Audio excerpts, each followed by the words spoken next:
Ada yang lebih penting daripada ini, yaitu pembatal-pembatal pahala puasa atau pengurang-pengurang pahala puasa. Antum harus sadar waktu antum berpuasa, sejak subuh argo pahala antum berjalan.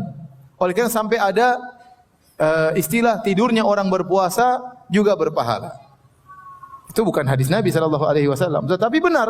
Karena selama dia dalam kondisi puasa, bukan kita disuruh tidur, enggak. Tapi seandainya dia letih, dia tidur, argo pahala tetap jalan. Kenapa? Dia dalam kondisi apa? Berpuasa. Jadi sejak subuh dia sudah berpuasa, argo pahala jalan sampai maghrib.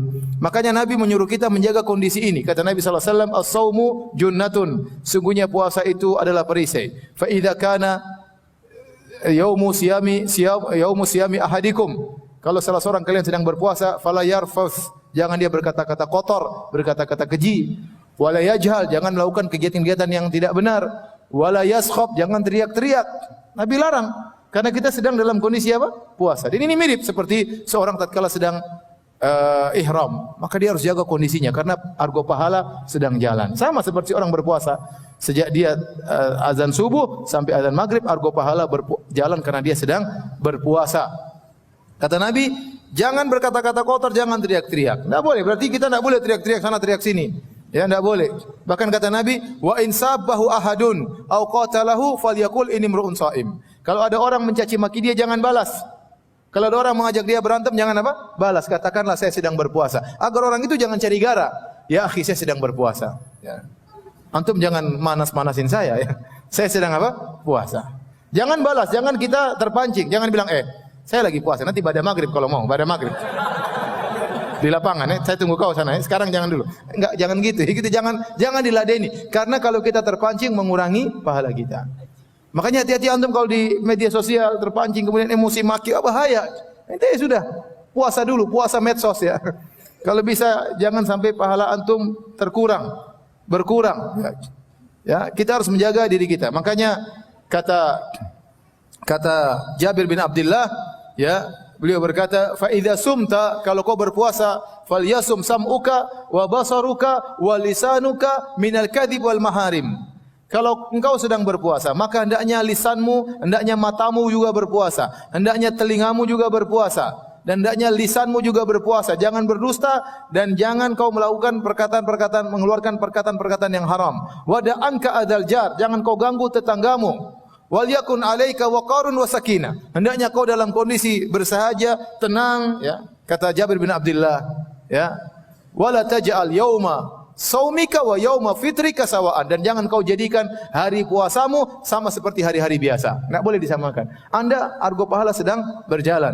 Maka jaga hari-hari puasa kita dengan menjaga akhlak, menjaga pandangan, menjaga pendengaran. Ya. Di sana ada dosa-dosa yang para ulama menaskan bahwasanya itu membatalkan pahala puasa. Contohnya dusta, contohnya ghibah. Kata Nabi sallallahu alaihi wasallam, rubba sha'imin laisa lahu min siyami ilal ju' wal atash. Betapa banyak orang yang berpuasa, dia tidak mendapatkan dari pahala puasanya kecuali lapar dan dahaga. Wa rubba qa'imin laisa lahu min qiyamihi illa sahar wa ta'ab. Betapa banyak orang yang salat malam, salat tarawih, dia tidak mendapatkan dari salat malamnya kecuali hanya begadang dan keletihan.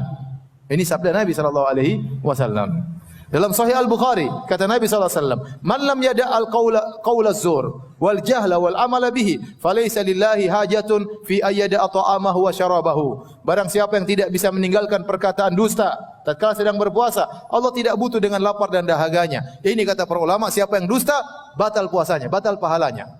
Puasanya sah, tapi pahalanya enggak ada.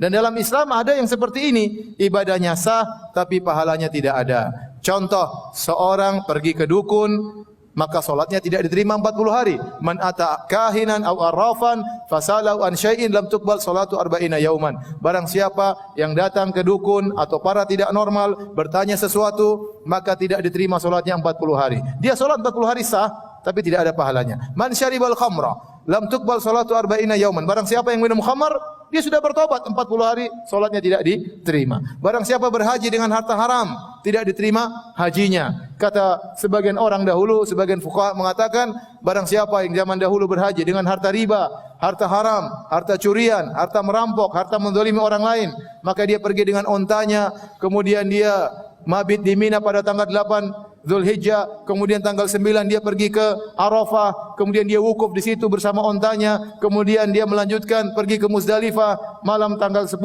kemudian selanjutnya, maka yang haji adalah ontanya bukan dia. Kenapa? Karena dia berhaji dengan harta yang haram. Dia berhaji dengan harta yang haram. Oleh karenanya bisa jadi seorang berpuasa tidak ada pahalanya. Meskipun sah, kita tidak bilang kamu harus ganti puasamu, tidak ada qadha, tapi pahalanya tidak ada. Di antaranya kalau dia berdusta. Hati-hati antum sekarang di zaman fitnah, zaman medsos, jangan berdusta dan jangan ikut menyebarkan berita dusta. Jangan ikut menyebarkan berita dusta.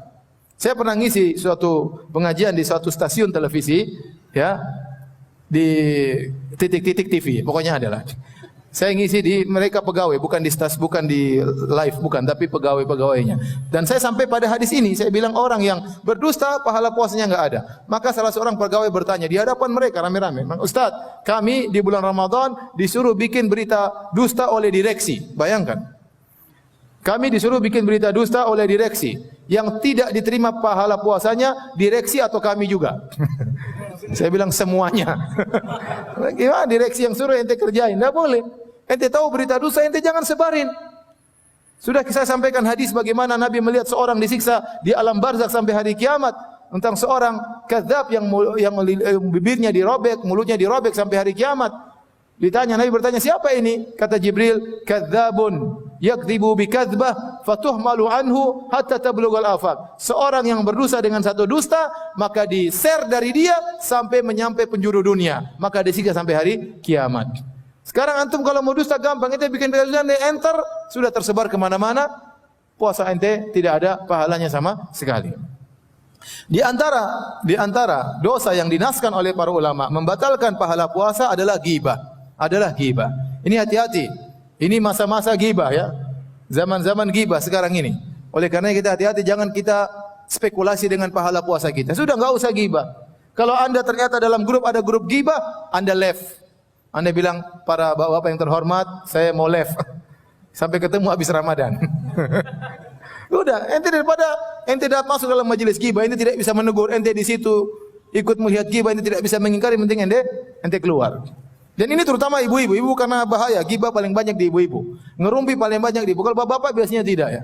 Biasanya kalau bahasanya tentang poligami, bukan tentang ghibah. Ibu-ibu, ya ini bahaya. Masalah ghibah ini hati-hati. Karena ini bisa membatalkan pahala puasa. Adapun Ibnu Hazm Al-Andalusi dalam kitabnya Al-Muhalla, dia berkata, siapa bermaksiat puasanya batal, bukan cuma pahalanya, puasanya batal. Harus diqadha. Ini pendapat Ibnu Hazm. Tapi pendapat tidak kuat. Yang benar puasanya tetap sah, tetapi pahalanya yang apa? Yang batal. Oleh karenanya tadi kita ingat nasihat dari Jabir bin Abdullah, "Idza sumta, kalau kau berpuasa, falyasum sam'uka wa basaruka." Hendaknya pendengaranmu puasa, matamu juga puasa. Dan ikhwan, kita sekarang di zaman yang penuh dengan fitnah, ya. Antum selama di bulan Ramadan jaga pandangan. Kalau bisa tidak usah nonton macam-macam, enggak usah nonton. Kalau bisa enggak usah nonton berita, enggak usah nonton. Karena ente nonton berita, yang bawa berita cewek. Cewek cantik, pakaiannya seksi. Dia tidak tahu bulan Ramadan. Dia tidak peduli ya. Ya. Apalagi saya pernah menonton zaman dulu ada seorang artis ditanya, "Mbak, kenapa berpenampilan gini-gini?" Kata dia, "Saya niatnya menyenangkan orang." Repot. Bulan Ramadan dia pakai jilbab menyenangkan para penontonnya ya. Ini membuat pahala orang-orang kena roaming seluruhnya. Ya, berkurang. Kalau kita melakukan maksiat, pahala kita berkurang. Makanya ada teman saya pernah cerita, "Ustaz, saya pernah umrah, habis umrah travel bawa ke Mesir, kemudian kita nonton tarian perut di Mesir." Saya bilang, ente pahala umrah, ente kena roaming. Harusnya kalau ente mau nonton dulu tali perut, baru ente bertobat kepada Allah. Kalau memang ente harus bermaksiat. Tapi kalau ente habis umrah kemudian sudah berbagai macam pahala, terus ente nonton tali perut, kena roaming. Nah kita demikian kalau kita puasa, kita lihat yang macam-macam, kena roaming. Nabi dulu bersabda, "Iyyakum wal julusa fit turuqat." Hati-hatilah kalian, jangan duduk di pinggir jalan. Jangan, kenapa? Karena banyak yang kita lihat. Banyak yang kita komentari, lihat orang gemuk banget, gibah. Lihat orang kurus banget, gibah. Coba bayangkan. Lihat cewek melotot. Lihat ini norak, kita susah enggak komentar. Makanya jangan duduk di pinggir jalan. Sehingga sebagian sahabat mengatakan, "Ya Rasulullah, kami harus duduk di pinggir jalan." Kata Nabi SAW, kalau kalian harus duduk di pinggir jalan, fa'atu tariqa haqqahu, maka tunaikanlah hak jalan. Apa hak jalan ya Rasulullah? Kata Rasulullah SAW, ghaddul basar, tundukkan pandangan. Tundukkan pandangan. Jaga pendengaran, jaga lisan, jangan komentar macam-macam. Hati-hati, kita di zaman fitnah, zaman mencela, zaman mencaci, zaman hoaks, zaman berita, tidak tahu kita akan validitasnya, kebenarannya kita enggak tahu. Antum baca berita, antum tahu yang menyebarkan ini siapa, yang buat siapa, sikoh atau tidak, ente enggak pernah tahu. Ini orang salat atau tidak yang bikin berita ini. Ya. Oleh karenanya seorang hati di bulan Ramadan mending jangan macam-macam deh. Kita belum tentu bisa bertemu Ramadan dan belum tentu bisa bertemu Ramadan berikutnya. Oleh karena jaga lisan, jaga pandangan, jaga pendengaran. Kalau bisa grup-grup left dululah. Ya, grup-grup kalau bisa ditinggalkan agar kita bisa konsentrasi beribadah di bulan Ramadan.